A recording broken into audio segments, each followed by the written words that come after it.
Good evening. Welcome along to the forum with LFC Daytrippers. I am your host tonight, Andy Young. Phil is having a night off.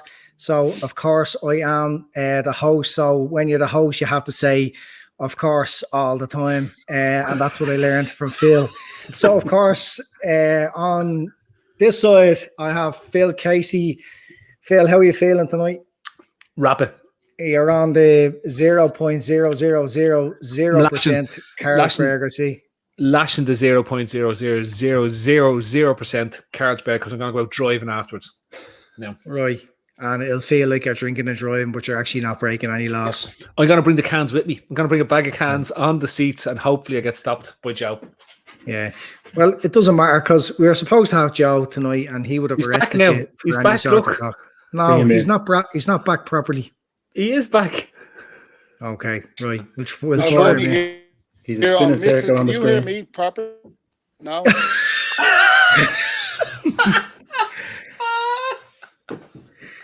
Right, Joe, that's a lovely face you're pulling. Try and move now. It looks like you're dead.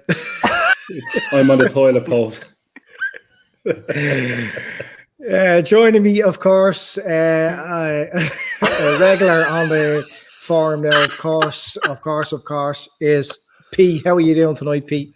Top of the morning to you. Is that 0 points? Not at all. This is 5.5% pure alcohol. After yesterday's shenanigans, it would be rude to not continue, of course. Absolutely. So you won't be going for any drives tonight? No. I might go for a naked run and laugh at Barcelona fans on the street. You know yourself. Depending on how tonight goes. You were celebrating a little bit about Ramos being left out of the Spain squad. It couldn't happen to a nicer bloke. And the Puritanicals in Madrid will be absolutely over the moon at the fact that he's been replaced by a non-Spaniard in Laporte. Well, he was born in Spain, but they wouldn't see it that way. So it's all good. Not a Madrid player in sight. Andy, Joe is going to WhatsApp in the answers to the questions you put to him.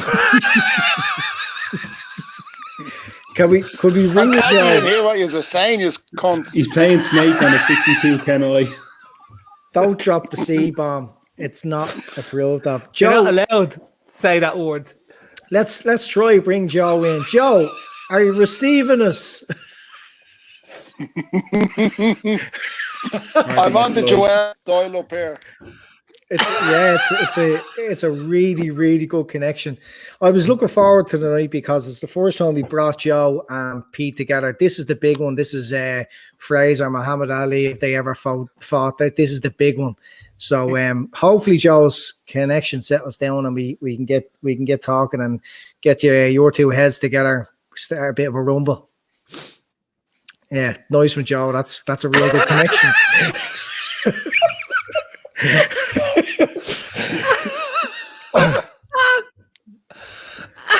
Look, I'm just going to smile because I don't know what's going on. Just smile. Yeah, just smile. Look, on a serious note, everyone, we're trying to raise some money for our mate Sienna. Sienna has to go out to America to St. Louis Hospital to get some life-changing surgery. They're aiming to get 120,000 together to cover the costs, and LFC Daytrippers are doing our best to help. We're going to run 5K. We're going to run 10K, 20K, swim, talk it, walk it, go on the back of your ma's bike, everything. We'll do everything we can to get that money for Sienna. All the description of the GoFundMe and how you can get involved is all in this, the description of the video. So urge everyone to get involved. So anyway, we'll move along. Yesterday, from where we were to finishing third, how did it feel, Pete? Surreal, to be honest with you. You know, I mean, for me, you know, it's easy to say from, I suppose, where do you mark it from? Really, from when the header from Alisson went in last week, from the Manchester United result. You know, the one thing about us, you know, it's almost like when we've something to fight for, we tend to batten down the hatches. And I don't know, yesterday, everything just happened. I got a bit nervous when Leicester scored early. They scored forced relatively.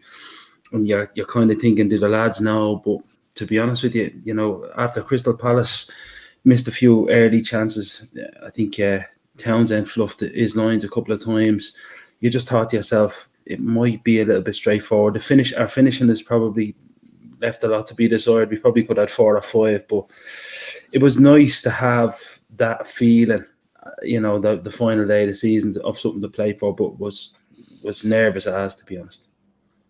Yeah, better late than never. I mean, I don't know how many times kind of said it this season. We don't do things too easy, and you're kind of around Christmas. You're expecting us to maybe win the league, but just not in an easy way. Then we're advancing to the Champions League, and you're wondering, is this the way we're going to win the Champions League? But look, they left it late. Looking back, the amount of decline really to win 7 out of 9 games, 2 draws, to finish third. It's an unbelievable task.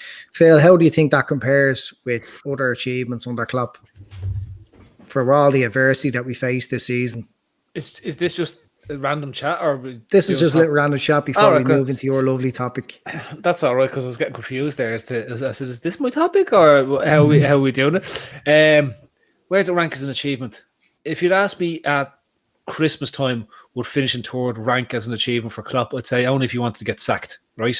If you ask me now, given how terrible we were from January till the end of March, it is immense that the players managed to pull it back around and managed to pull it off and get back to third. It's a miracle, but a lot of things had to go away, Andy. It wasn't just about the players. A lot of things had to go away. Leicester had to throw in the towel. Chelsea had to throw in the towel. The one that was doing the rounds that I threw in the group first yesterday, the table from March, when we played 28 matches with 10 games to go, and we were 10 points off. At one point, actually, we're 13 points off Leicester, who were in third at that stage. To regain those points lost and be able to pass out essentially 5 other teams is unheard of in a run-in. And I think crucially for Klopp, he finally realised that playing Fabinho as a centre-back is okay in an emergency, but if he wanted to get that run going, he had to play him in centre midfield. And that ultimately is the biggest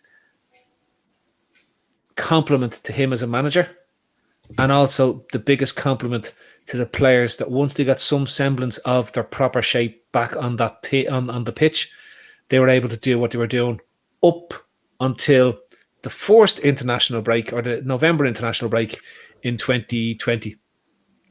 The two crucial moments of the season for me are the 2 international breaks. The one before Christmas, when Mane gets COVID, Trent gets COVID, Salah got COVID, right? And then subsequently, the international break in March, when our form was absolutely fucking diabolical, right? And those 2 key international breaks, because I hate international football, were the turning points in our season. If the first one doesn't happen and we don't lose all the players through sickness, I don't think we end up in such a bad run after Christmas. If the second one doesn't happen, I think we don't make it into the top 5, don't mind the top 3. Joe, hopefully we bring you in here. Phil thinks the international breaks and the change of getting our players into midfield, our centre midfields, and playing centre backs where they should be. What do you think was the turning point?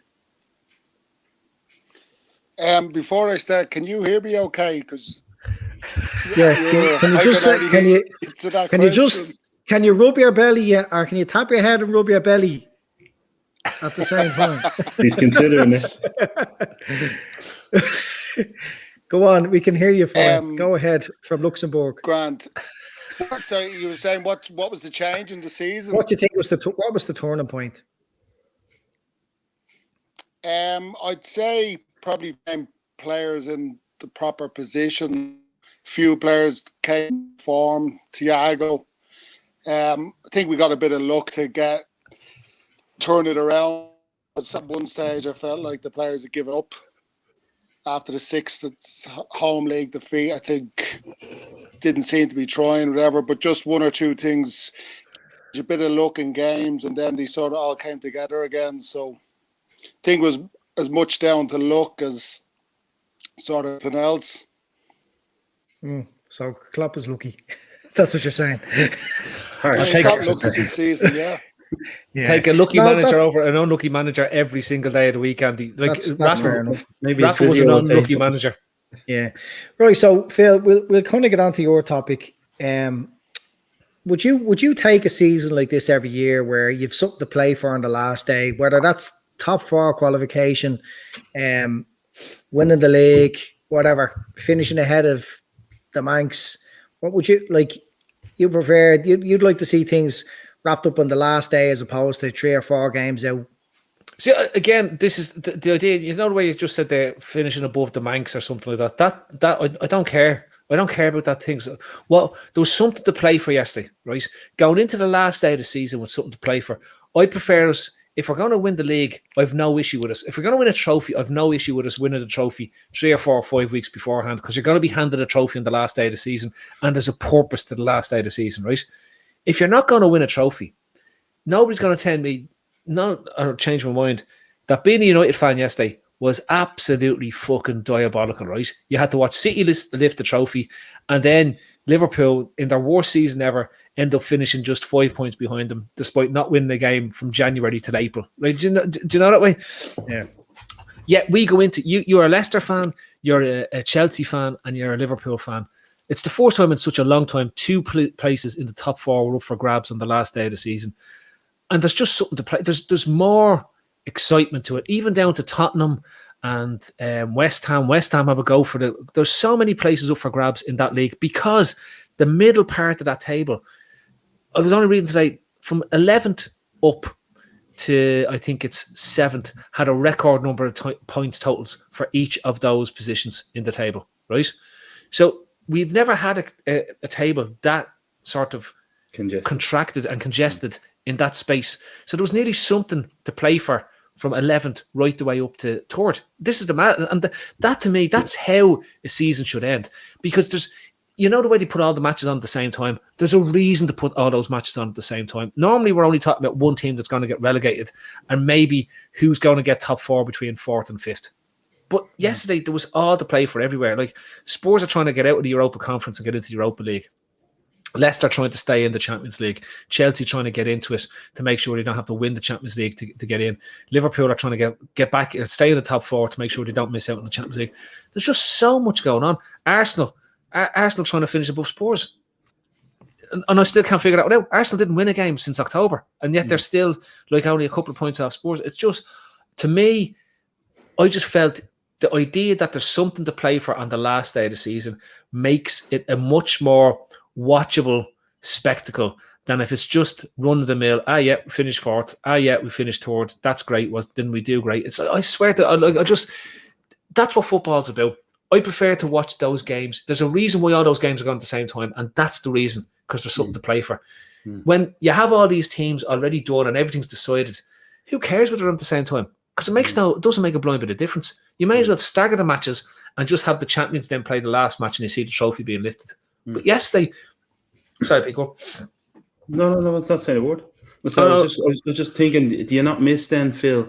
Do you miss the old Saturday kickoffs? You know, when you'd have 7 or 8 games on a Saturday together. I mean, I miss that. Right, I have to, because it only happens once a season, and because this season has been overkill in terms of every single day, a football match being on every single day and something going on every single day, right? Having that as just the end of the season just made you, hopefully, it'd be great if the powers that be realised that less is more, okay? Less is more. Being able to have a gap so as that there isn't something filling up a schedule. I don't know, whatever teams are in the league, West Brom against Altrincham or whoever it is that they're playing against, right? But like, you don't need those matches on the television. Nobody outside of those 7 supporters who support them want to see those games. Like, you don't need to put those games on. The games people want to see are big teams playing big matches, and people won't like this, and they'll be going on about fans and all this type of stuff. But I'll be honest, who like, Everton couldn't even set out their ground in their first home match back when fans were allowed back in. Like, why would you put those teams on television? Nobody wants to watch them. Their fans don't even want to go to the stadium to watch them. So what you get when you get those scheduling set down, at least you can go and say, right, there's something going on and there's something to play for. Like, otherwise it's a snore fest. Let's be honest about it, it's a snore fest. Yeah, I look at the season as a whole was a bit of a snore fest. I think with no crowds. I think the last week, especially with the last two games, there was fans at every game. It was a hell of a lot of a better spectacle. One of the things that I think really took away from football was the over consumption of it. A match on every day sort of thing, 3 and 4 matches on a day, and then analysis over and over again. Like, it really took away from it. So I kind of do agree. Yesterday was good in a lot of ways, Phil. I kind of felt like real football again. Okay, crowds are back, but the game's on at the same time is a good thing, because watching the Liverpool game, you were seeing what was happening in the Spurs match, you were seeing what was happening in the other game. So I thought that was good as well. P, would you concur there? Look, personally, I'd sooner not be shitting myself. Like, we were all in the WhatsApp group yesterday, and we were all, I'm sure, as much as we pretend we're not shitting and we're confident and everything else, we were all, as Shawnee says, shitting like a dog, shaking like a dog having a shit. So I think personally, I'd rather it all wrapped up. I'd rather win the league 10 weeks out, get top 4 guaranteed 10 weeks out. But look, it was an enjoyable day, and it was an enjoyable end to a shite season. Yeah, I mean, it's a nightmare, let's be honest with each other. It's been a nightmare watching Liverpool this year. I mean, for me, the absolutely, black patch was the 6 games in a row, when you're kind of going, it almost got funny at one stage, but it's so depressing. Your phone is never busier, from rival fans. You're the focus of every WhatsApp group that you're in, and then yesterday, the whole country praying that something Liverpool-esque happens to Liverpool. And so, that's weighing on your mind. And plus, you must remember, the complete focus was off the bottom 3. The bottom 3 have stunk the gaff out for the whole season. So there was no relegation issue to sort yesterday, which kind of puts extra focus on what's going on with us. And because we've it's been like a Hollywood movie, to be honest with you, with Alisson's header. And, some of the things that have gone on, no centre-halves, 2 schoolboys playing centre-half as well. They're playing centre-halves with this Joe. I don't know what he's doing. Nice shot of his nether regions. Nice one, Joe. But, it's been a bit of a movie. So, that the whole country is kind of praying that we fall on our faces. But that was pressure. All right there, Joe. Yeah. Joe's gone in to get the rampant rabbit. And he's got the full-on Daewoo batteries now. He's not going for the... Can you hear? Yeah, we can hear you. Turn your cameras. Turn your phone sideways, Joe. This is fucking comical. We're sorted. She's telling me to put the lamp on. What's that a euphemism for? What's that code for? Yeah, she wants you to lamp her over. Okay, Joe, you probably missed most of that conversation. She's gone down to get the clean film on.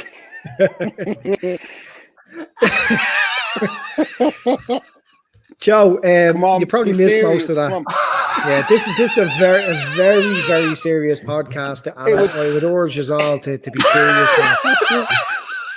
Joe, would you rather with Liverpool, would you rather stuff coming down to the last day, or would you rather have it all wrapped up with a few weeks out? No, I agree. I got a bit of Phil's there. I agree with what Phil had to say. Made the last day exciting. So, listen, you'd rather be going for the league or whatever, but it is what it is this season. So, yeah, made the last day exciting because everything else was sort of wrapped up. Absolutely. Look, it's the end of a season. It's the end of a very forgettable season, I think. I'm really I don't agree. I hate this. It's not. It's been a mad season. When people say it's the end of a forgettable season, it's actually going to be one of the most memorable seasons ever. And I mean ever, right?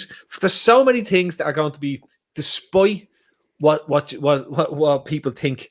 We're going to think of the Alisson goal. We're going to think of losing 100-0 to Aston Villa, right? This is just as Liverpool fans. We're going to think we were top at Christmas.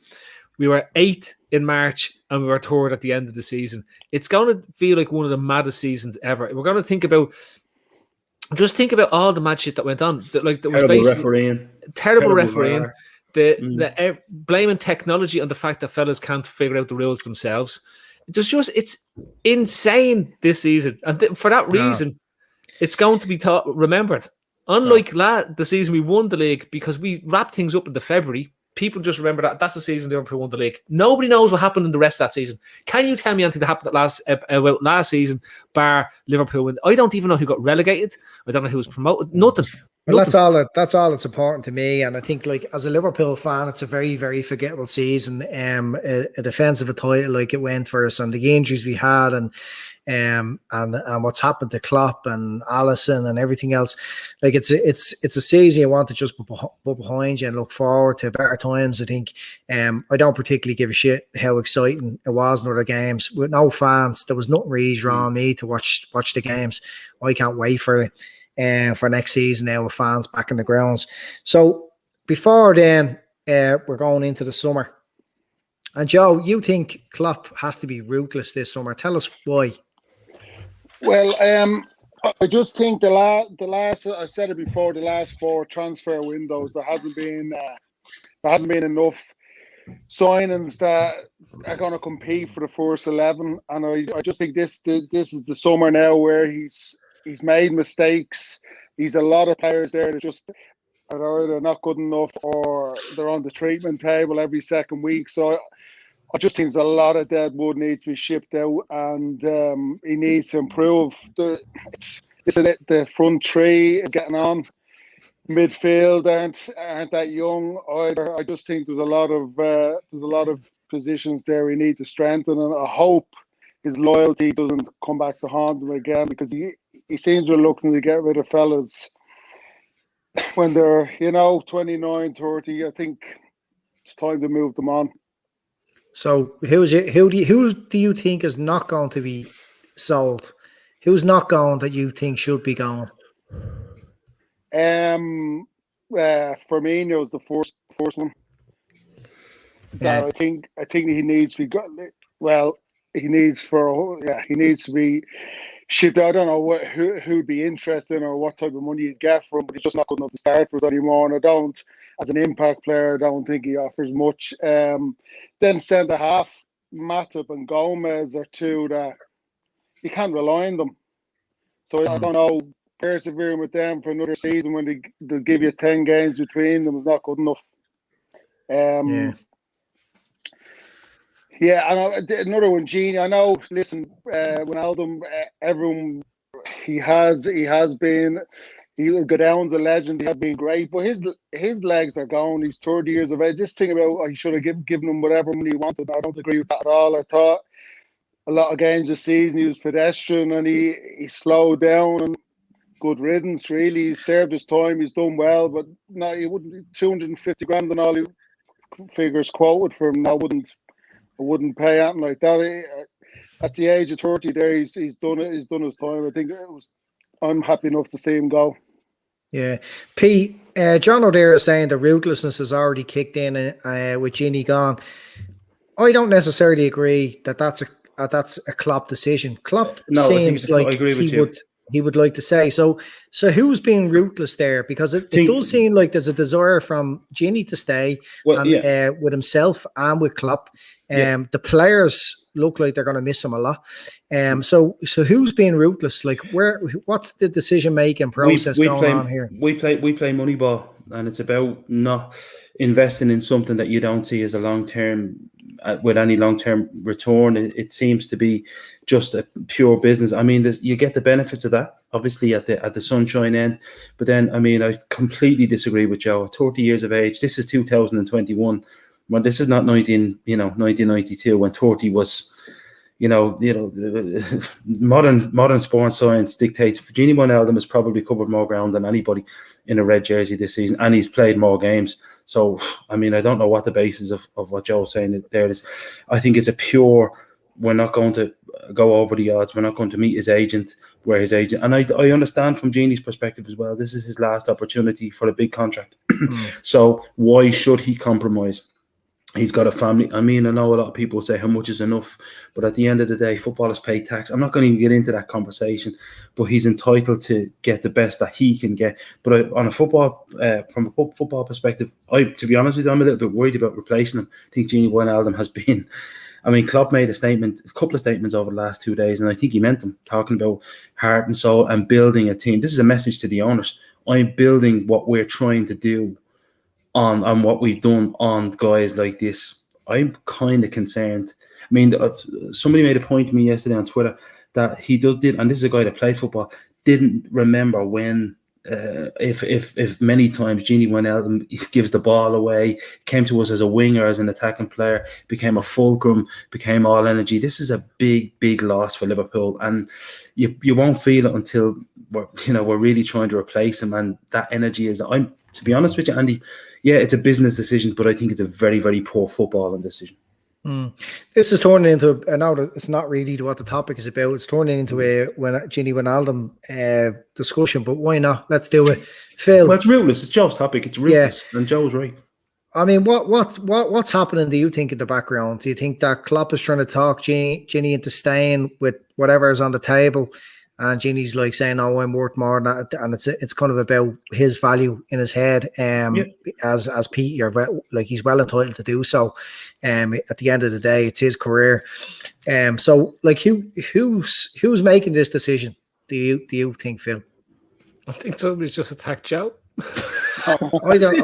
I've never seen that like this now in all my years doing podcasts. This is like, you all right, Joe? No, contact's gone loose. I'm on the man. Can't see a thing. I didn't even know you had contacts. But just get your glasses and stop moaning. Yeah.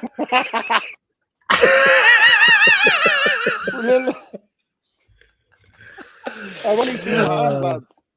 Andy, the Wijnaldum thing, I'm with Joe. I was looking at Wijnaldum this year, and I've seen somebody compare it to Milner, and Milner's very different because Milner's a freak when it comes to his fitness and everything. But also, Milner's been gradually phased out of being a first team player for the last 2 to 3 years, and what Milner has in his locker is that he fits in very capably in the fullback positions where we are lacking significant covering. Wijnaldum is potentially looking for, say it's 150, 160, 200 grand. He's looking at the going rate for the players around the squad. And they're looking and saying, well, what are you going to give him? You're probably looking at a 3 to 4 year extension, which takes him up to 33, 34 on those wages. And they're saying, okay, on balance, we need to lower the age of the midfield. Because remember, we went out and we signed Thiago last year, who's turned 30 as well. Henderson has turned 30. That's in there. So, for me... I just can't believe we're looking at Joe's ceiling. At least it doesn't look like his connection's all over the shop. At least the camera's not moving. At least it's working this time. But honestly, they signed Jermaine Keita. Like, he should be ran out of the club. Do you know what I mean? Like, ran out of the club. Like, he basically should be just ran out of the club. He was brought in to bring he's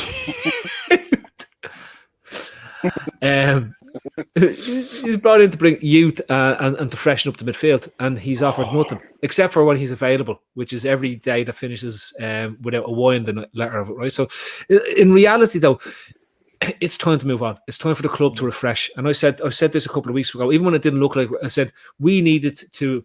This is Klopp's chance to do what Pep did with City, and that's to build Liverpool Klopp version 2.0, right? Yeah. And this is now he has a great opportunity with Champions League there to sign the 5 or 6 quality players that can basically go into the first team. If you look at the list of players that we probably need to look to change out or swap out, you've got Keita at the top of the list, you've got Oxlade, you've got Shaqiri, you've got Origi. All these fellas have been in around the squad for the last couple of years and offered sweet fuck all. Let's be honest about it in terms of what they're there. They've been patchy, maybe 2 to 3 games where they've done something, or they've been out injured for the majority of the time. So those guys need to be swapped out.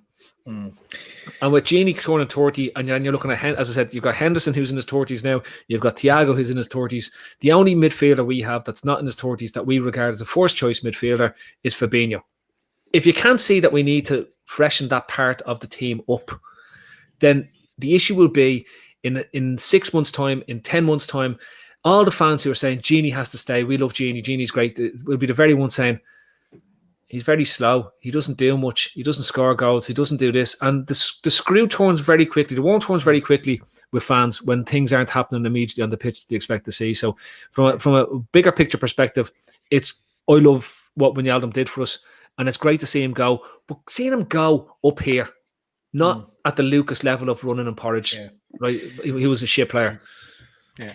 That's it's a great point. Yeah, I mean, if you're a top team, you really should be kind of getting rid of players when they're just on that downward curve. But just to finish up on this topic, Joe, are you concerned? I mean, Phil talked about it there. Now, I didn't see any other players who looked like they were on the exit.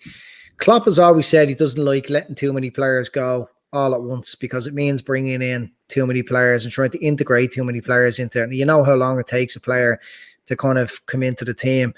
Are you concerned that Klopp might have left it that bit too long to create, Liverpool 2.0 for want of a better term?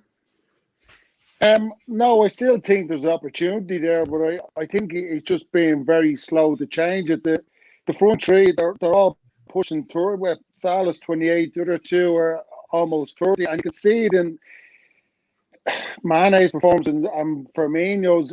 These players, they can't sustain this level for 3, 4, 5 years, and I think he has been slow just to chase too loyally, sticking with players there. I just even Mane, I'm worried about now. Last season, this season, he just level seems we've dropped, and I don't know what does Klopp think? Just play these till the 32, 33, or what's the plan? Wijnaldum, he would have given him a 3 or 4 year contract if he had signed it. I felt his, and as Phil said, these players are all 30 now. Men are 35. I just think, I don't know. I just think he's very slow, reluctant to change things around. This is the chance now. He has to bring in lads, but I don't know whether he will bring in enough. Yeah, that's the difficulty, Pete. And bringing on to your topic, it is very hard once you sell a lot of players, and when you say Joe got his way and Klopp wielded the axe, and he was ruthless. He was proper ruthless, like Joe lashing fellas out with loafs, like out in the streets. Loves Brannigan. If Klopp was cleaning house like Joe cleans house. And he got rid of Wijnaldum, and he got rid of Matip, and he got rid of Gomez, and he got rid of Bobby, and whoever else Joe wants to knock the bollocks out of. How do you replace these players, and what is, because this is your topic, what is Liverpool's most attractive proposition? Liverpool, I mean, I said this yesterday, I've said it over the last few weeks. In fairness to Jurgen Klopp and possibly even Brendan Rodgers before him, Liverpool has become a very, very attractive proposition. Unlike others, I didn't worry about, don't get me wrong, I want to be in the Champions League, but I didn't worry about it with regards to transfer. The type of transfer policy that we have in place means that you are an attractive club to the top players. Now, I know everyone's going to say, but if you're not in the Champions League, the likes of, the Mbappes and the Sanchos and Konates, whoever, aren't going to want to sign for Liverpool. But for me, I look at it differently. I think the right attacking player, even the top guys would have been thinking yesterday, might have been thinking, well, they've not made the Champions League, and the agent might be saying to them, well, you can go in there and make yourself an absolute legend and superstar. I mean, if you think back to transfers like Andrei Shevchenko from AC Milan to Chelsea, or Fernando Torres from Liverpool to Chelsea, it didn't exactly work out for them, did it? For me, sometimes, if the right guy is the guy that looks at the project overall and thinks, okay, they've had a terrible, unfortunate, shall we say 9-10 months, but I can go in there and I can really cement my place in folklore here. And I know it's wishful thinking on my part, but if I'm someone like, for example, Kylian Mbappe, I'm thinking to myself, this is tailor, like Champions League or not, this is tailor made for me to go in there.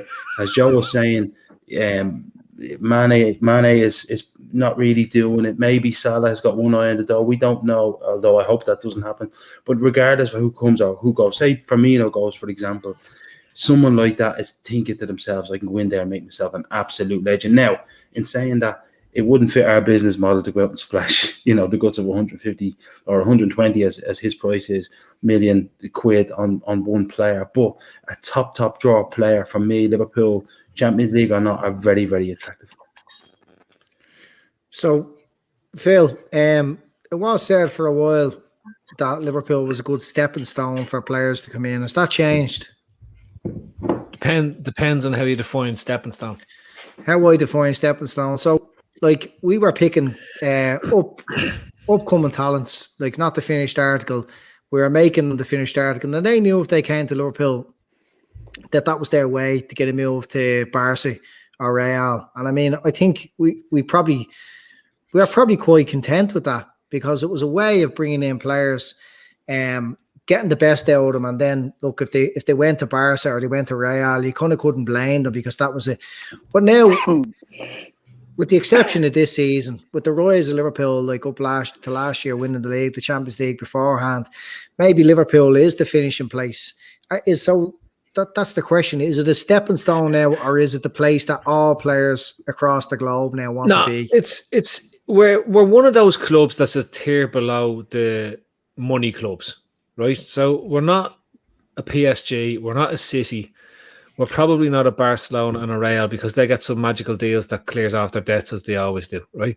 We're in that tier of the Juventuses, the Bayern Munichs, those proper big clubs, but aren't in the super duper, we're going to spend 150 million if we want on a player just because we're missing it, we're gapping our squad. So for us, we'll always be weak to somebody coming in and lashing a £200 million bid in, say, for a Salah. Because from a business point of view, right, and people will hate hearing this, but from a business point of view, if somebody comes in tomorrow and offers a world record fee for Mohamed Salah, it'll be very hard for the club to turn it down, because they will think, yes, we love Salah, yes, he's amazing, but we also recognised 2 or 3 players who could potentially be a Salah, or we can bring them in and provide the goals that he gives us. We mightn't get 31 goals out of one fella, but we will get 31 goals out of 2 fellas, and that will freshen up our front three. Okay, so that's the key to us. So for me, I think we are a destination club, but I think we are still weak if one of the super rich clubs, which are state-sponsored clubs, come in and want to make a bid for a player. The only team that can't do it to us is United, because we just don't do business between the two of us, right? So, like you see, that's John out there. I'd sell Salah for 200 million yesterday. The disrespect that Liverpool fans and so many Liverpool fans continue to show Mo Salah is just ridiculous. The guy is a freak. He's at the level. The numbers he puts up. He's the closest thing we're ever going to see in a Liverpool jersey to a peak Messi or a peak Cristiano Ronaldo. He's just a freak of a footballer. And you'll see the same people will back Firmino or back Mane, and I hate this, back this player over that player. But like, Salah is the talisman of this team. When it comes to what Van Dijk does at the back, what Salah does at the top end of the pitch is equally as important. And if we're talking about who got us the third and performances, that fella dragged us kicking and screaming through our shit spells when we were picking up a draw here and there. And he also dragged us through that 10 games with the goals he scored and when he scores them. He is just, even the goal, the Mane's second goal, it's him, the control off the ball that comes down with ice on top of it. It's insane, right? Yeah, so it's different. When we're talking about, Salah makes this club a destination club. Van Dijk makes this club a destination club. Alisson makes this club a destination club, because the best players want to play with the best players, and they want to believe they're going to be in a team that's going to challenge for titles. It's not about, is the club a destination club? The players make the destination club. Exactly. And having a Mo Salah, and I know what Joe was saying about Firmino, but in my view, I think we've passed the point of selling Firmino, because I think he's only got a year or 2 years left in his contract. And I think he would offer more as a rotational element in our squad. And I'm the very one who's criticised him as a rotational element in the squad than us trying to sign a rotational player to play behind Firmino. It's like Joe comes in and he's made a big impact. He's become a first-team player. I want to see us sign 4 to 5 to 6 of those players. I want to see us sign 2 centre midfields. I want to see us sign a proper centre-back who's able to play for more than 6 weeks in a season. And I want to see us sign another forward to make sure that if Mane is gone off the ball, and the big question, he turned up well, he did fantastic in getting us over the line against Palace and scoring us 2 goals. But there's a long stretch of games up until then where he hadn't turned up and he had struggled and really struggled really badly. So there's a big test here. But I don't want to be halfway through next season and go, Jesus, we need to replace Mane. Yeah. Look, I think these things are case by case, or rather a player by player situation. It like a 30-year-old Wijnaldum isn't the same as a 30-year-old Salah or a 30-year-old Fabinho. It just doesn't work like that. And in the background, we've got guys that are measuring these players to within an inch of their life. They know about the drop-offs. They're watching them day in, day out. They're looking at every metric available, and they're seeing if it's time to move a player on. Absolutely no way should we be selling Salah. I'd echo everything you said there, Phil. I was saying on Twitter there last week, now look, only for a bit of crack as well, that Salah is the best we've ever had. But whether I actually agree with that statement or not, just a bit of crack on Twitter, but he's in that conversation. Like, there's without a shadow of a doubt, he's in that conversation. Now, there's a difference between, put a bit of context on this. Stevie G, Kenny, they're obviously our club legends. You know what I mean?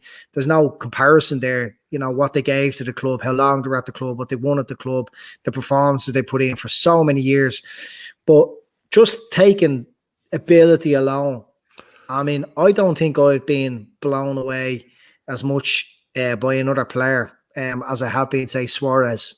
But I think Salah now, and what he's achieved season after season for his 30 goals a season, being involved in a goal practically every game. I mean, yesterday for me gave me a lot of reasons to be excited. We'll get on to my topic, but looking at the way Thiago and Salah are showing already a bit of a relationship building. They're in tune with each other, world-class players. Salah knows where to run. Thiago knows where to put the ball to him. I am so excited about that pair next year. So this is not the right time to move a player like Salah on, no matter how much the money is.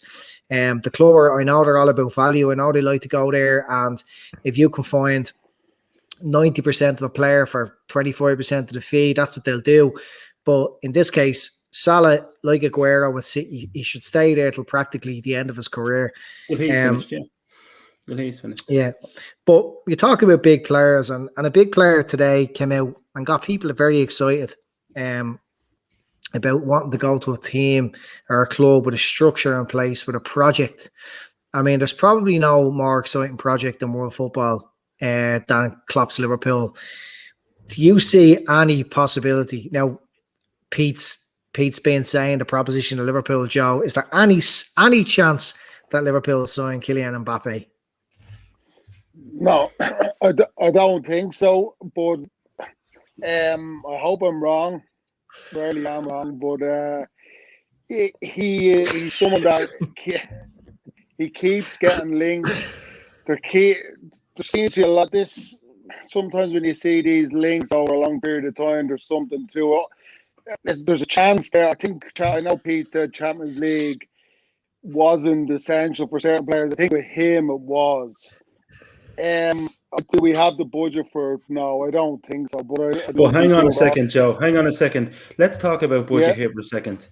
Right? A player like Kylian Mbappe, like Cristiano Ronaldo 5 or 6 years ago, or maybe even now, these guys are budgets all to themselves. Their economies all to themselves. So from the moment that you invest 120 million, which is what his cost is, you can almost, but it's not even you can guarantee that through sponsorship, through merchandising, that money is going to come back to you. So I don't think it's really a question of budget. People keep talking about, can you afford?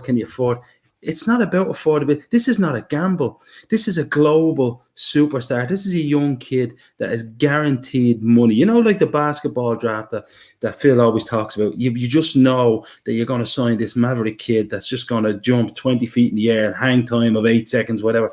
This is what Kylian Mbappe is. Wherever he chooses to go, needs to match his brand, needs to spark the imagination.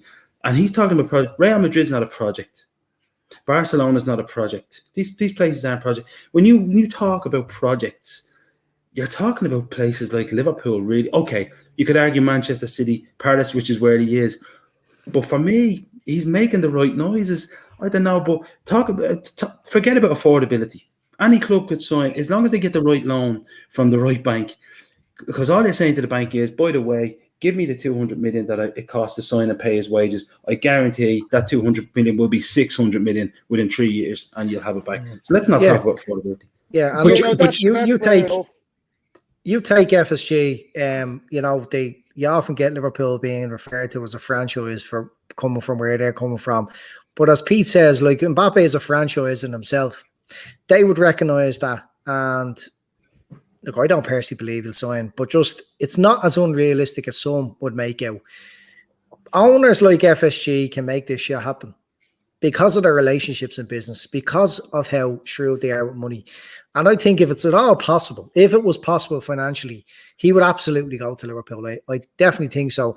And he's been flirting with us for so long. I mean, it's not coincidence. Why would this thing be going on for so long unless he had a desire?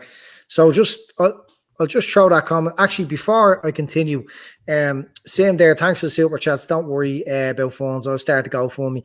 I'd imagine that 199 is towards Mbappe's fee, but it's not at the moment. For the next month, all super chats are going towards the Sienna steps. Our mate Sienna, getting Sienna to America to get our life-changing surgery. So we don't beg for super chats here. It's completely optional, but all super chats go to the Sienna's fund. But as well, the GoFundMe is there as well, and there's the challenge as well on Eventbrite. All the stuff is there. Just Joe, straight back to you. Mbappe, Pete's made a good point. Hit me back with something. Joe, come in. Yeah, no, I take Pete's point there on board, but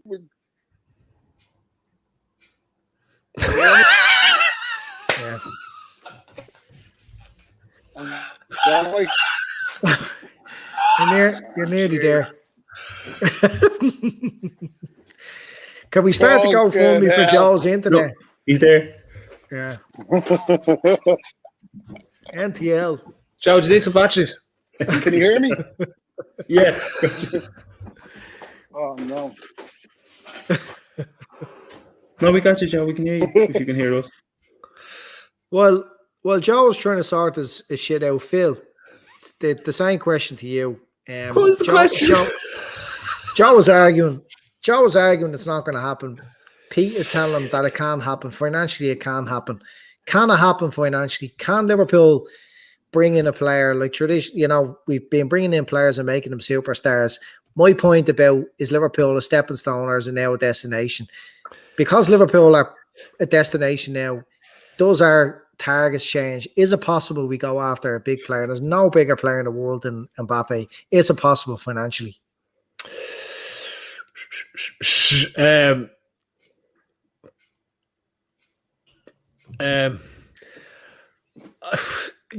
like it's dream stuff, and it's dream stuff, right? It's genuinely dream stuff. The thing I go back to, if it costs 200 million, right? If it costs 200 million to sign Mbappe, right? Does that make the most sense when you could buy 5 players for 200 million? And the one thing I'd say is that this team, for all the things that you talk about, Pete, that it's a project. This team is a team. It's not about individuals. So when on the football side, it's a project. No, I think it is. When we talk about the team, we don't talk about it's not a Harry Kane. It's like there's nobody with a disgusting ego like Harry Kane, right? There's no scumbag playing up front for us to like Harry Kane. Who only cares about Harry Kane? Who goes around the dressing room getting his mates to take pictures with his trophies. What a narcissistic prick! Like, do you know what I mean? There's absolutely we don't have that in our locker. So I look at it and I say, ours is really about the team. So if I can get. And remember that they have 2 to 3 players and they have tiers. It's very much like a draft board when they're looking at it in terms of who they're going for. If Mbappe is tier 1 and somebody has a similar rating to him near tier 1 and he costs 50 million euro, Like a Sancho. Let's take Sancho. Let's take Jadon Sancho at Borussia Dortmund. If they have the same rating on him as Mbappe, potentially, right? And he's going to cost half the price. They're going to go for him over Mbappe.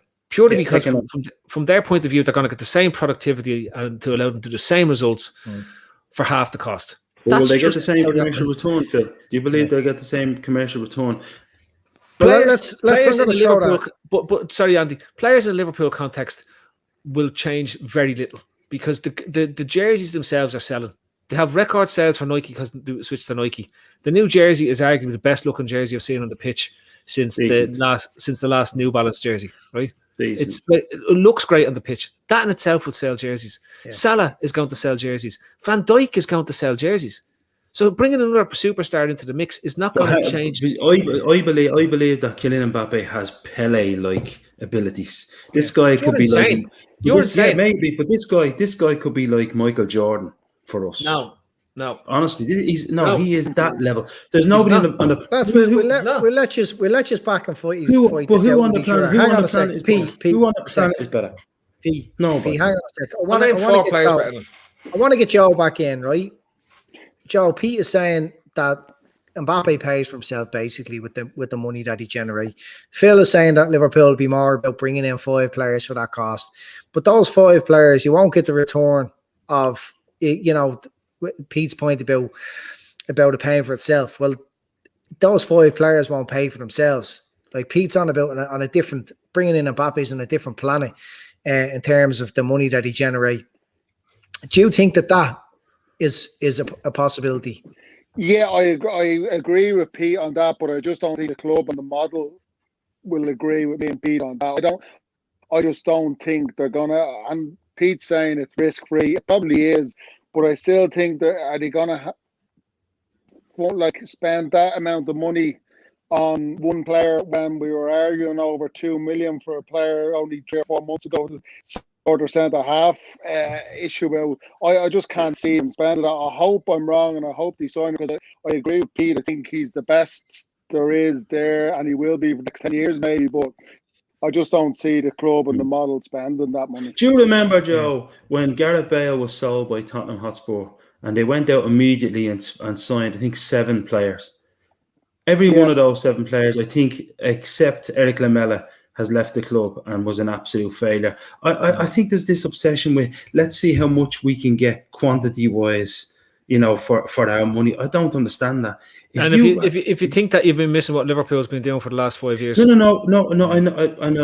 I take your point, but I just hope we don't fall into that trap. Well, when we've gone and spent money over 30 million, we've rarely got it wrong, with the exception of Keita. With the exception of Keita, we haven't got it wrong with spending money over 30 million quid. But are you saying Kylian Mbappe would be a mistake? I'm saying I would sign Haaland quicker because I'll get him for less. I think Haaland has a giant ego, Phil, and you just made the point you don't want anyone like that in the dressing room. I think Mbappe has. This kid. Hang on, this kid was on a plane to Monaco 40 minutes. Like Messi, he has a pretend no ego. But hang on, you were on. If Mbappe didn't have an ego, hang on, Phil. You were on 5 minutes ago about egos. Ervin Holland, or whatever his fucking name was on a plane 30 minutes after Dortmund's game in a red pinstripe suit. He looked like a clown. Exactly. Read the message. Read the message. He was in his red and white and black Nike pinstripe suit on the way down to the Monaco Grand Prix, signed his contract where he met Klopp there. Straight after the game. I hope not. I'll tell you, sorry lads, just hang on Pete. Just on that, right? You said about a generation of talent. Haaland is at the same level. Is probably a better goal scorer. Like when you see people talk about Harry Kane, right? And you see Haaland could be available or Mbappe is going to be available. I wouldn't touch Harry Kane with a fucking 10-foot barge pole. And in fact, if I was Spurs, after the scum bucket trick he did with that interview with Gary Neville, I wouldn't even sell him. I'd let him rot. Yeah. I'd let him rot. I agree with you. I think Harry Kane's time and I'd Yeah, Haaland all day. If you're talking about 200 million quid, and I can go and sign Haaland and players, or Mbappe, I'm taking Haaland and players. And the European tour. Lads, just for a second, I just want to say a big thank you to Macker 10 for your generosity for Sienna, our mate Sienna. No show like a Joe show. That is correct. There's no show like a Joe show with no connection.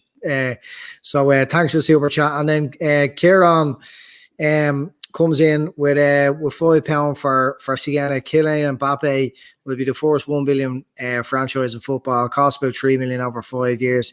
Good point. You know, the money men know how to make these things happen. I don't think it'll happen, but I don't think it's as unrealistic as other people think. Look, we'll move on to my topic. I don't want to shout more. Do you want to have 5 more minutes arguing with No, you said we're moving on now. It's too late now. Too late. You said it. Prick. P. Do you want to have 5 minutes more with Phil? Bit of a straightener. I've been shouting at him for 35 years. Yeah, I don't want to shout at him for another 45 minutes. It is. It's like just like loafing a wall. Shouting about that. That's how you got the internet to work. Camera on the ceiling, head off to loaf the wall to get the internet to work. Right. Look, we'll move on. You didn't read out Kieran. You did read out Kieran. I did. Fair play, Kieran, as well. Fair play for the old super chat. Anybody else that's put their super chats in, it's gone to a really good cause.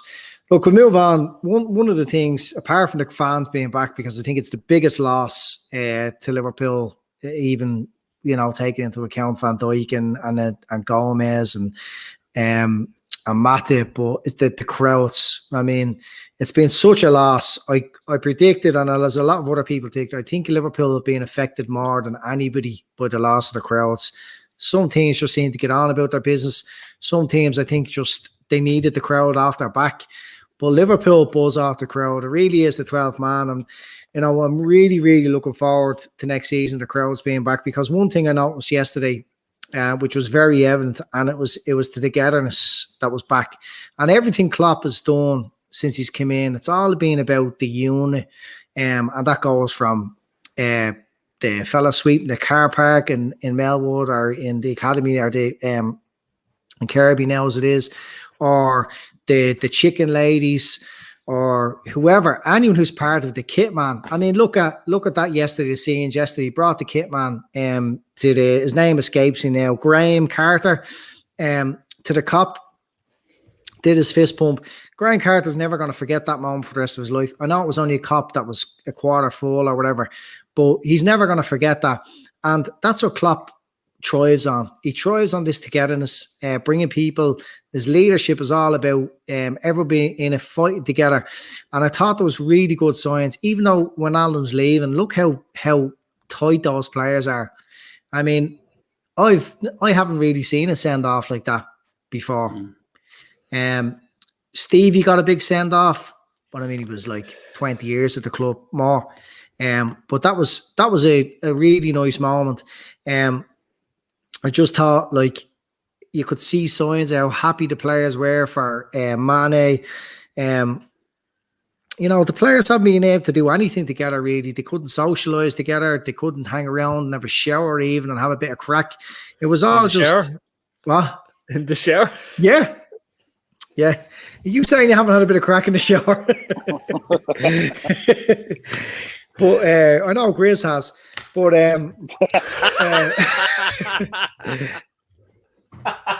but no, like, I just think it can't be understated how massive this togetherness is. And it was really good. It was really good to see it. You know, I mean, the fans recognise that there's no club like that's in England anyway, that the players and the fans are so tight. Just even seeing the crack on the streets before the game and the fake Klopp out. And I just cannot wait. Like, it was only a little taster because it was only 10,000, but I can't wait for next season when maybe even in August the ground is half full. But by the turn of the year, we're going to have Anfield full again. And I honestly can't wait. I think that's going to be the big difference. I think that's going to be the difference between having a real proper title hunt again. And by God, if it all works out and we challenge for the league again next year and we win the league, if you thought the party for the Champions League 2 years ago, or what the party would have been like for winning the league last year was good, the place will be on fucking wheels. And I just cannot wait for next season. I've never been as excited about a season. The last 9 games gave us a lot of hope, and a lot of us maybe lost a bit of belief that we thought that the players were losing their way a little bit. But we certainly seen the pressing back, pinging the ball around. Some of the play yesterday was brilliant, and Thiago gives you a huge amount of excitement. But I can't wait for next season. But about the togetherness, what do you think? How important is it, P? It's everything in football. We talk about this all the time, don't we, boys? Football is about a couple of things: momentum, confidence, and spirit. During that run, I always hark back to that run of no wins at home at Anfield. And the point you made at the top of your point, and he's bang on. Nobody has missed the crowds more than we have, and possibly Sheffield United. I think Sheffield United sank like a stone. The contrast between last season, Sheffield United, and this season's is untrue, and it's true of us. The contrast between us and this season and last is untrue. People talk about the 12th man, and you'd be forgiven for thinking it was a mythical thing. No, this season proved beyond the shadow of a doubt. It's absolutely, it's a real thing. The crowd's presence is sorely missed and sorely felt. You see it in the players, see it in Sadio Mane, but see it probably really manifests itself in Roberto Firmino, who has gone from this confidence monster to sometimes a mouse of a player, to the point where people are thinking he's just not a player anymore. It's a show. Football is a sport, but it's also a show. And if you don't have anything, I think of the great showmen like Freddie Mercury. If there was no crowd, there'd be no Freddie.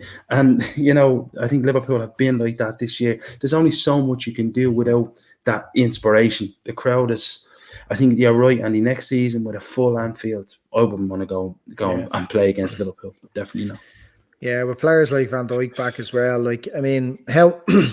What sort of levels, does it, Phil? I know you were going to say something sarcastic, so I'm going to move on to Joe first.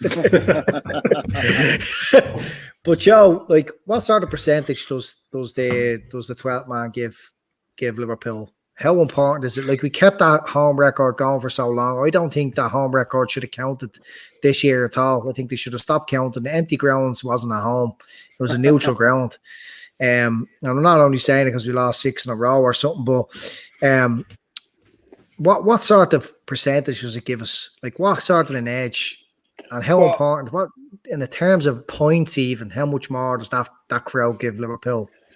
Well, I've heard a few Liverpool players sort of refer to at the start that it was like a training match. Still, some players, I think, like Pete said, they're showmen. They're used to playing in front of 50, 60,000. It's very hard to replicate them performances and that run. And then you also have Klopp. I think it feeds off the fan more so than any other manager. I think Klopp feeds off the fans, and that relates to the Liverpool players. What are you laughing at? I'm laughing at. Don't worry, I'm not laughing at you, Joe. Your connection is flying at the moment. It's really good. To get togetherness with you and NTL is just like that at the moment. I'm loving this. Go on. we get on to this comment now in a second. And some of you thought the dial-up wasn't going to work. QPC is on a blinder tonight. Feed them. From cable link. Yeah, I agree, Andy. Liverpool, because of the stadium, the atmosphere, and then Klopp and all, we seem to rely on fans more so than most other clubs, and that it affected us badly this year. Yeah, Phil, fucking wasted says fans are so important in sports and entertainment. Look how dead WrestleMania felt without the fans. Yeah, the big time. The Royal Rumble as well, and the Survivor Series. Just they were on their knees. It's just like Grizz. Like, I mean, even when they were hitting each other with chairs, they had to sanitize the chair first, didn't they? So there was no one there to sing along. Yeah. You suck to like the song. They knew. Yeah, They knew. Yeah. you suck. So- You suck. Yeah. There's just no. such a shit atmosphere. I think if one of the worst things about this whole pandemic is being the wrestling, it's just being terrible. Like The Formula One lad said it's crap as well without the fans. It's not the same. You can't see the blower. When they're doing 600 kilometers an hour down the straight with their helmets on and there's people talking in their earphones, it's just not the same without the crowds. Yeah. It's like it's So just look, not the same. Yeah, I'm looking forward to the wrestling next season. It's a pretendy sport. For I heard they're everyone. having the wrestling in the stands. If there's no crowds there, they're just going to have. So it means that all the sports will be played, like the World's Game Stadium and the over in Los Angeles. They're just going to have loads of sports going on in the stadium at the same time. So people They think should there's just have it in there. the Capitol building in Washington again, like they did on the 6th of January. Have And WrestleMania your there point again. about fans, but it's not just the fans for me. It's the finish to the season gives everyone hope, right? So the finish toward after such a bad season. Think about it like this, right? And I'll counter your argument about losing the home game. I'm glad the home record went because eventually that was going to go. I'm glad we got beaten by Everton because eventually they had to win a match. I'm glad we lost a lot of top 6 games that we never normally do under Klopp because that record was going to go. And I'm glad we did it in the season that we finished toward. I'm glad our down season under Klopp in terms of the energies and everything that he wants his players to do and needs them to do. I'm glad that we got away with having that down season because by having this run of 10 games and squeaking in to the Champions League, but finishing toward, my God, imagine what you'd be like as a fan. And I'm not even talking as a fan, but as a player in that dressing room now. Jesus, lads, we got off of that. Isn't it fucking, look what we're able to do again. It just took us that refocus, that ability to refocus and regroup and come back again. And Klopp goes to Old Trafford. Yeah, and it is. I don't know what's our Kumar's. What's his first name? I always forget his first name because he's always giving us the comments and the chats that there. Anyway, it is. We went to Old Trafford and we beat them. We managed. That's another thing off Klopp's back. He went to Old Trafford and got that demon off his back. We did a lot of things in this season that you can put to bed. We can start another run against Everton next year that goes on for another 20-odd years. We can start another home run that goes on and on and on and on and on and on and on again, right? So, Rupert, that's great. That's a shout and a half. But, yeah, that's what it's the time and the effort that allows us to now take this on and start again and build. I keep going again. It's refreshing this team. Klopp's team 2.0.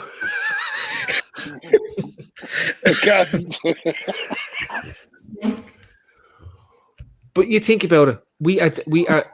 This is, and I hate using that phrase.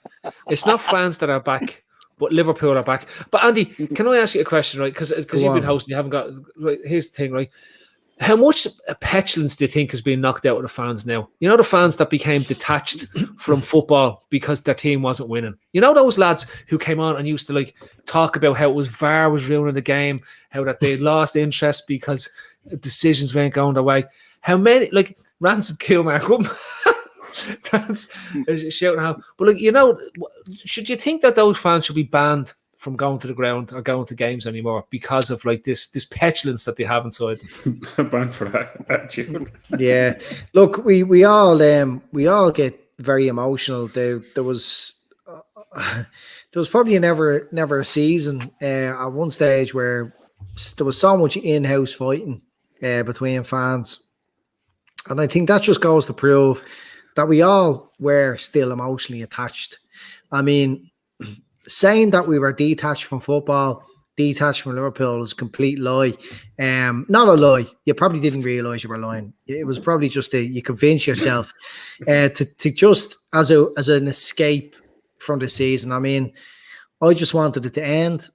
I thought we'd finish top 4, but I mean, look, we've got used to winning silverware now. That's not good enough. But the way it ended was entertaining. Winning 7 games and the fans back in and all made it all kind of worthwhile. But Phil, to answer your pretendy question, I don't think anyone should be banned. I think everybody should be given a stay of execution, a bit of forgiveness, and just everybody back together. Like this topic, togetherness. It's important that everybody's united again. Now, apart from like nappy crews and the Tandy fans that shit the bed at every and they just constantly hound our players. I think even players that have been out for a lot this season have been part of the revival. Like you're seeing Van Dijk on the bench, you see not on the bench, but in the stands, and you're seeing Henderson there, and they've all kind of been trying to do their bit behind the scenes, but not like No, he's done nothing. He didn't even turn up. He was on the. I heard he was the one that took the picture of Rodriguez on the plane to Colombia. He's just going for the crack because he was injured. Look, I feel very sorry for Keita. You see players like Nat Phillips there and Reece Williams who've got to experience more than a £50 million player. A player that 50 million, and they stayed at their club and had to wait so long to come, and it's all worked out so badly for him. And you're seeing Reece Williams the scene at the end, and Nat Phillips with their matching cuts, and that memory will live with them forever. And unfortunately, like Keita came in to Liverpool with massive dreams, and that's not good. He's not going to probably ever experience that. I think he's going to be gone before not too long. But no, it's just everyone back together, not arguing, not bickering.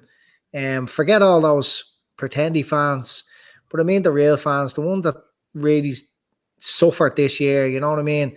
With the highs of last season, I mean, I never felt like that about football as I did at the end of the season. It was just amazing.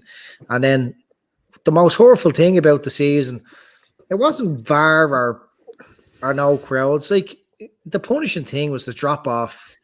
It was how crap we became. And there's loads and loads of reasons or excuses or whatever you want to call it.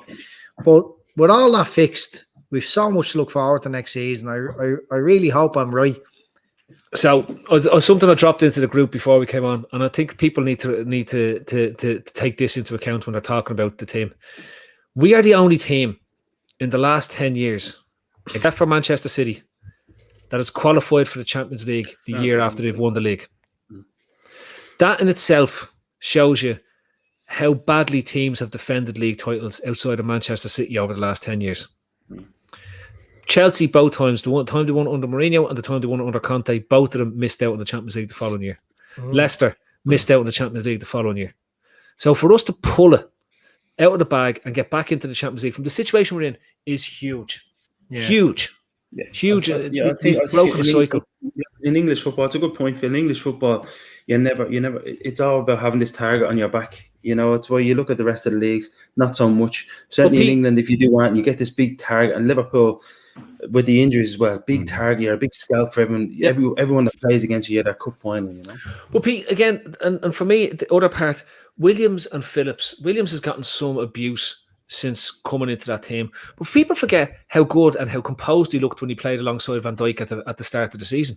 Like the difference Van Dijk makes alongside every single other centre-back that we have at that club is huge.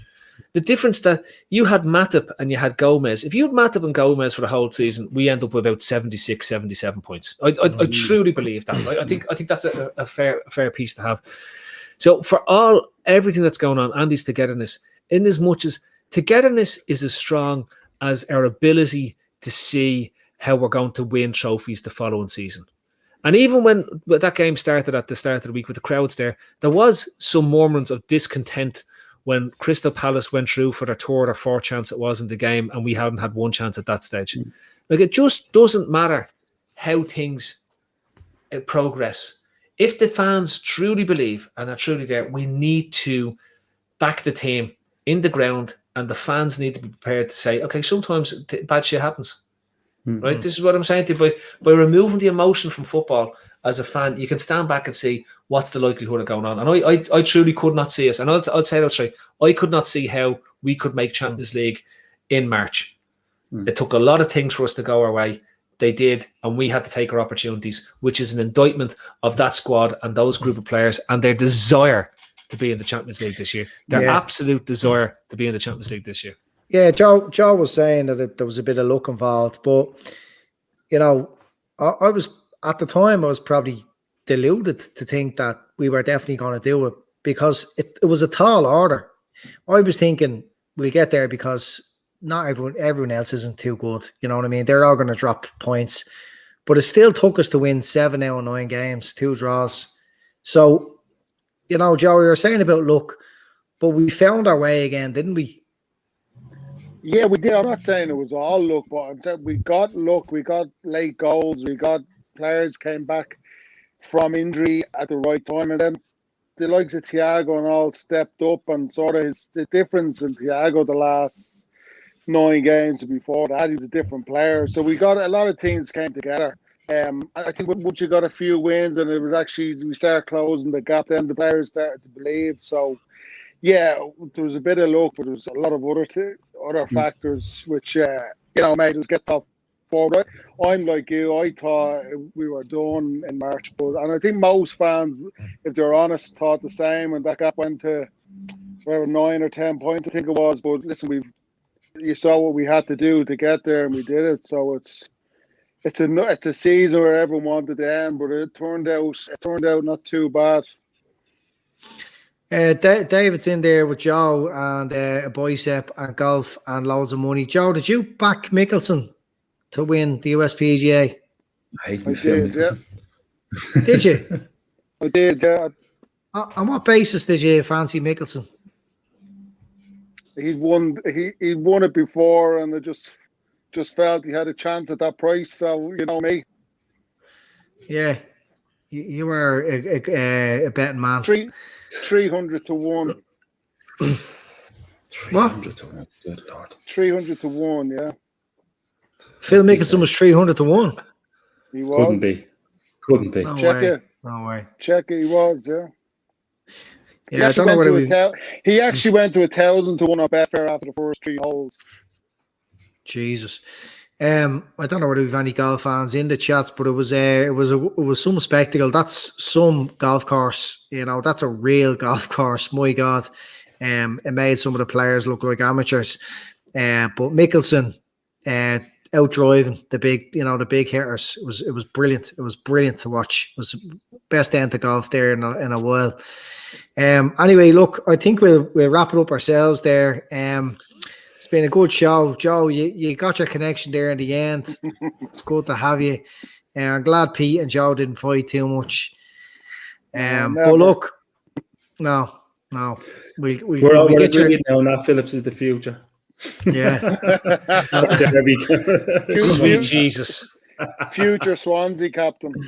Yeah, bless him. He's done fantastically well. I think he'll be the 4th choice. That's it. Look, you know. Before we wrap up, can you just hit the like button? I believe it's a very important thing to do.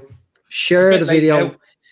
Subscribe. We're nearly at 10,000 subscribers. So just if you haven't subscribed, I'm looking at you on the chats here. I'm guessing you are all subscribed at this stage. You're regulars enough. But if you haven't, just subscribe. It'll make Gav very happy. To be prizes and all being given away if you look at the ticker down the bottom. And Somebody is going to... What? Andy, just one thing. Get onto our website. Go into the shop. There's a whole section selling Sienna t-shirts, support Sienna hoodies, cups. I was getting there. Everything we can get there. Just get off. Once you've liked and subscribed, get onto the website and start spending money for the best cause that there is around there. Right? We learned from our last appeal, Kane, and we got the money that needed to be done and the whole lot, and there's some amazing work to be done there. And now it's time to help Sienna. Yeah, absolutely. Sienna is our mate, and we're going to get her to America. Whatever it takes, we're going to get Sienna to America to get the life save and not the life save, but the life change and surgery that she needs. So get on the website. There's merchandise there with the hashtag Sienna Steps. Every penny of that is going towards Sienna's cause. We're all going to do something. There's going to be forfeits involved. It's going to be a fun month of all of this. And thanks to everyone with the super chats tonight, because that's all going to Sienna as well. And if you can go into if you don't want to do the Eventbrite challenge, and you just want to give a few bob, whatever it is, €20 or whatever it is you have to you mightn't be much, but to Sienna and our family, it's going to make a massive difference. Like those of us that have kids, all we want is them to be happy, to be healthy, and to live their best life possible. And that's the difference we're trying to make for Sienna. So if anyone, just do whatever you can. I know it's difficult times to be asking people for money, but there's people out there that need money more than us, and please do it. Right, thanks everyone. Joe, thanks for dropping in and showing us a tour of your house and a tour of the different connections and the different devices you have, and your trousers and your floor and your ceiling and your lovely heart straw thing in the back and your triangle couch. And it's been a really, really good exploring of Joe tonight. Phil, thanks for showing us your kitchen as usual. And as ever. Yeah, and your And fridge some of my beside favourite you. apparel, the best stuff in the world, NFL. Bear down. Pete, every time you're on the show, I look out your patio door there into the warm Barcelona evening, and I get so jealous. Look at how miserable they all are because Barcelona won absolutely nothing this year. Yeah, I know. And you're sitting there and you're sweating, and we're all freezing in May, and it's a joke. Look, thanks again. All your comments, you make the show. I've been your host, Andy. We're going to leave you be till, I'm sure we'll be back next week. I don't know what Gav has planned, whether he's binning us off, whether the show is going to survive. But no, we'll be back. We'll be back next week. Thanks, everyone.